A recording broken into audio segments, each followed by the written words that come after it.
The game of basketball was created in 1891 by our very own James Naismith. Since then, a lot of things have changed. The equipment, the court, the rules, the strategies, and the technique. But things have also changed off the court. Basketball is now an integral part of our culture and our society. But what was the trigger that enabled the game to go from the court to the streets? Just take a guess. Give up? The answer, the basketball shoe.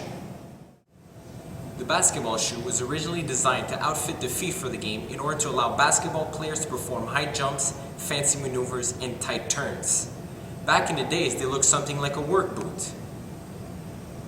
And nowadays, you swear you can wear them to walk on the moon. Throughout that evolution, it became clear that basketball shoes were no longer intended for the court. Nowadays, basketball shoes are a fashion statement, and they are also a symbol for several subcultures such as hip-hop and grunge youth. So we're going to do a little test here to see what the performance difference is using an old school pair of basketball shoes and comparing this to a modern day basketball shoe. So Henry here is going to demonstrate first using our old school pair of Converse basketball shoes. As you can see here, the rubber outsole of the Converse shoe provides very little traction between the bottom of the shoe and the surface of the basketball court. So therefore, my feet are constantly sliding in this video, which is very unfavorable in the sport of basketball because generally you want your feet to be stable to the ground and be able to switch directions quickly. And as you can see here, anytime I try to switch directions, my foot will just slide and I won't be able to switch as fast as possible. So in a real basketball game, it's very important to be able to switch directions as fast as you can. As you can see here, anytime I try to slide my feet with a modern day basketball shoe, it is almost impossible to do so because the friction between the basketball shoe and the surface of the floor is too high. Therefore my feet don't slide, and which is very favorable in basketball. And anytime I try to stop and change directions, I'm able to do so quickly without my foot sliding. This enables me to play offense and defense as efficiently as possible because I'm able to switch directions as fast as I can. Although the game of basketball was created in Canada, it really evolved in Indiana in the first part of the 20th century.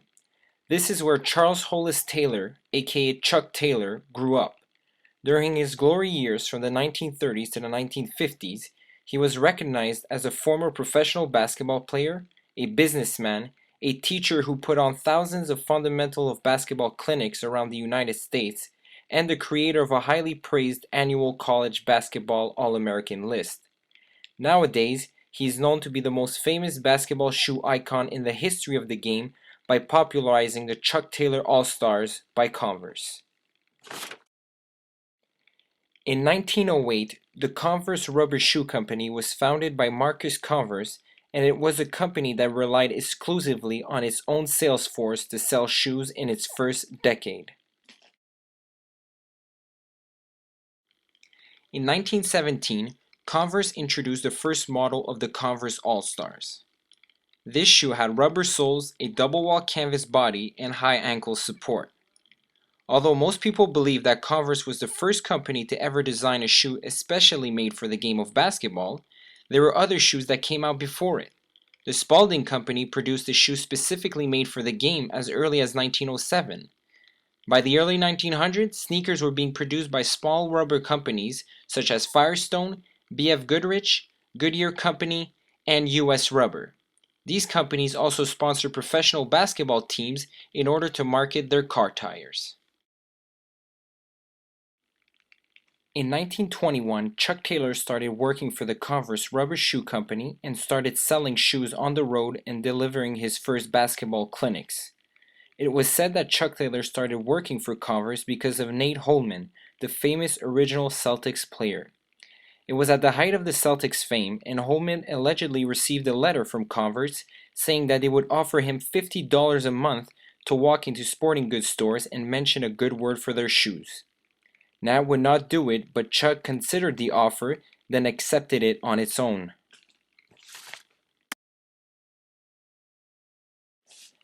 After years of touring with the Converse All-Star basketball squad, making special appearances on local hoop teams, glad handling customers in small-town sporting goods stores, and giving a growing number of basketball clinics all over the United States, Chuck Taylor became a celebrity. In 1932, Converse changed their whole marketing approach in order to revolve around their new star. It was during that year that Converse decided to add Chuck's signature on the All-Star ankle patch.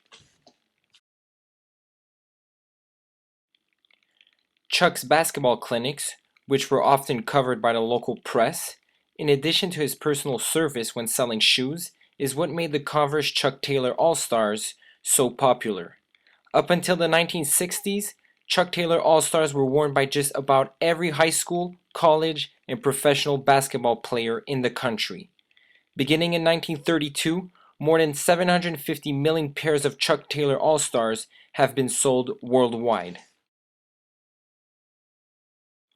In the 1970s, the popularity of the Chuck Taylor All-Stars began to make way for new leather basketball shoes. Nike came out with their new high-top Blazer, while Puma came out with their new low-top Puma Splash. Other companies that also entered the market were Adidas and Reebok. After all these years, the Converse Chuck Taylor All-Star shoe has remained virtually unchanged. Rubber sole, double-wall canvas body, and a circular ankle patch with a bright blue star in the middle and Chuck Taylor's signature across it. Nowadays, the shoe is a cultural icon for grunge youth or individuals who are looking to live an alternative lifestyle. In the 1980s, some kid from North Carolina took the game of basketball by storm. His name was Michael Jordan. In 1984, Michael Jordan was drafted in the NBA by the Chicago Bulls. He's arguably the greatest NBA player of all time. He's won 6 NBA championships, 5 MVP awards, and has set several milestones. He's made a great impact on the game of basketball and has left behind a tremendous legacy. That's got to be a 50 by years now, the Jumpman logo has been selling sneakers, shirts, hats, socks, wristbands, backpacks, and almost anything else Nike could attach the logo to. If you put a Jordan brand logo onto pretty much anything nowadays, you'll be able to sell it. But this didn't happen overnight. Let's travel back to 1984 and retrace the path of the now infamous Jumpman logo. The Jumpman logo is actually a silhouette of a studio photograph of Michael Jordan performing a ballet move, not an actual dunk as the image might suggest. From a quick magazine shoot to a multi-million-dollar company, let's explore how all of this came about. In an interview with Hoop magazine in April of 1997, Michael Jordan talked about the creation of the Jumpman logo. In the interview, he stated, "I wasn't even dunking on that one. People think that I was. I just stood on the floor, jumped up, and spread my legs, and they took the picture. I wasn't even running. Everyone thought that I did that by running and taking off. Actually, it was a ballet move where I jumped up and spread my legs, and I was holding the ball in my left hand." So not many people know that the original idea for the photo shoot of the Jumpman came from an older photo of Michael in Life magazine for the 1984 Olympics. This is a rarely seen photo that started it all. Nike sampled the idea for a poster featuring Michael suspended in air for what would later become known as the infamous Jumpman logo. This photo was first featured on the hang tags of all the original Air Jordan 1s from 1985. But the actual Jumpman logo didn't join the mix for another 3 years. Fast forward to 1988, Michael's contract with Nike was about to finish. Rob Strasser, Nike's VP at the time, was in a power struggle with Nike CEO Phil Knight. Rob and Peter Moore, Nike's head designer, were secretly hatching a plan to lure Michael away from the Nike to their new sneaker company called Van Grack. Peter originally did the preliminary design work on the Air Jordan 3. He had a pile of sketches of the Air Jordan 3, but waited until it was too late to execute. When he left Nike, a man named Tinker Hatfield got the sketches, and in amongst it were the outline of the Air Jordan Jumpman logo.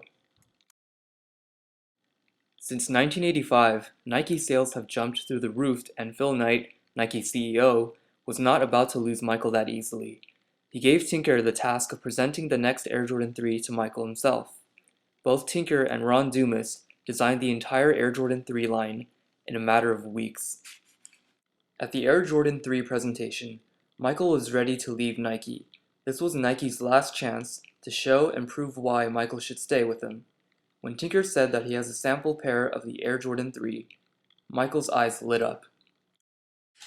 Once Michael saw that luxurious tumbled leather wrapped in elephant print with that big, beautiful, fire red Jumpman logo on the tongue, that was it. Michael was in love with the shoe. Nike added Spike Lee to the mix, and the rest is history.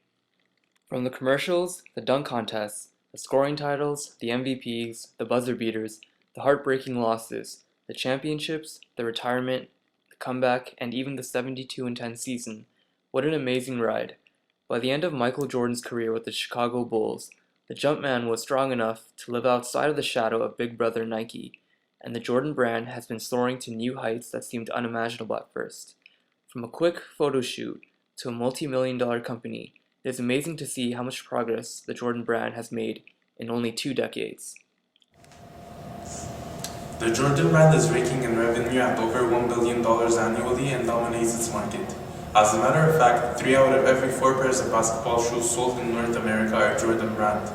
On top of that which, 86.5% of all basketball shoes over $100 that are sold are Jordan brand.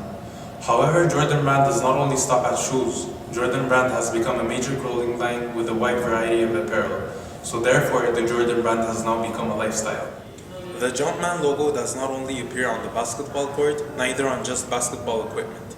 Jordan brand also expands into other sports not generally thought to be related, like motorsports such as NASCAR or Superbike. There are several athletes who have contracts with the Jordan brand who are paid to sponsor the brand. Not only basketball players such as Chris Paul and Carmelo Anthony are part of the Jordan brand, but also baseball players, football players, track runners, and even NASCAR driver Denny Hamlin. Famous boxer Manny Pacquiao was also considering to join Team Jordan as well. During one of his fights, the actual event featured the Jumpman logo in the center of the ring. This just shows how commercializing the brand into other sports made it popular all around the world. In the 1980s, the Air Jordan brand not only changed the culture of fashion in basketball, but outside of basketball. It became a fashion icon as people would wear them out with their outfits and not simply out on the basketball court. People would dress according to how the Jordans looked, and they were told that you could dribble and shoot just like Michael Jordan if you had the shoes. And because he was performing so well, it made the shoes even more valuable in a sense. Everyone around the world wanted to get a pair, but only the rich kids could afford them, or the kids that hustled for them. For example, the third pair of Air Jordans in 1988 was valued at $100, which was a lot of money back then. As a result, people got jumped, beat up, and even shot over a pair of shoes, which was something that had never been seen before. The hype of the Air Jordan shoes really changed the whole phenomenon of the shoe business, and not only in basketball. I'm here in the McGill Gym where the provincial champion Redmond play. We've looked at how footwear has evolved over time, and specifically how Jordans have helped to shape and influence the game of basketball. But what about the context in Canada? Has the Jordan explosion led to an increase in popularity of basketball in Canada? Let's take a look. In 2005, Stats Canada conducted a study on the active participation rates in the top 10 sports in Canada. They found that participation was highly concentrated in a few sports out of the nearly 100 sports played in Canada. Participation is highly concentrated in about 20 sports led by golf, ice hockey, swimming, soccer, basketball, baseball, volleyball, skiing, and cycling. Now let's take a look at the active participation rates in the top 10 sports by gender. For men, concentration was mostly in hockey, golf, basketball, baseball, and soccer in that order. A quite different picture emerges for women. They preferred swimming, golf, soccer, volleyball, and skiing, all in that order. Can you tell me, what are some of your favorite winter sports? Winter sports? I like snowboarding, skating.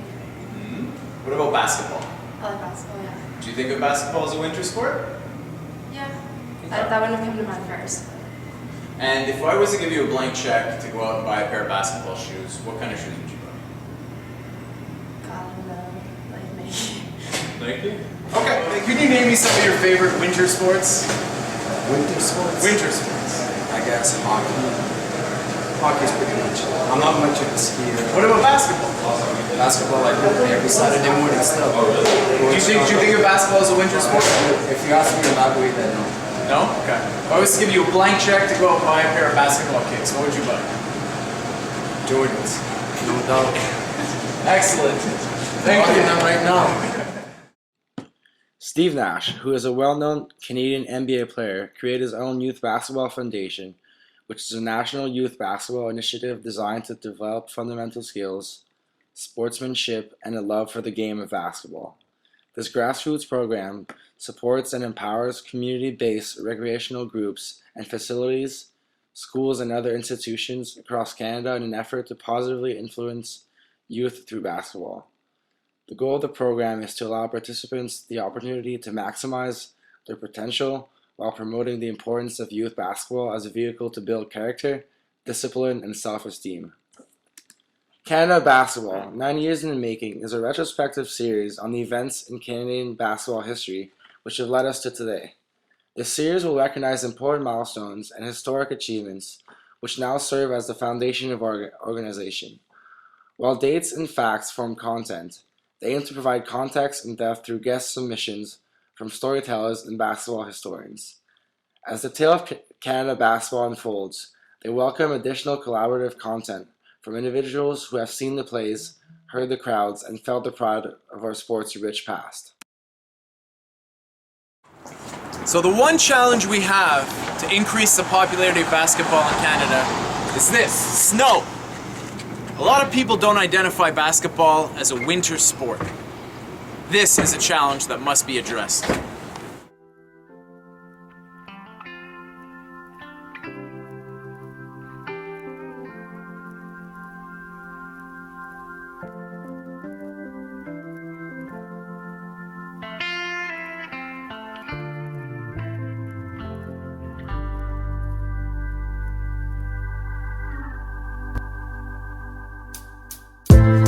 First memories of Seattle hip hop was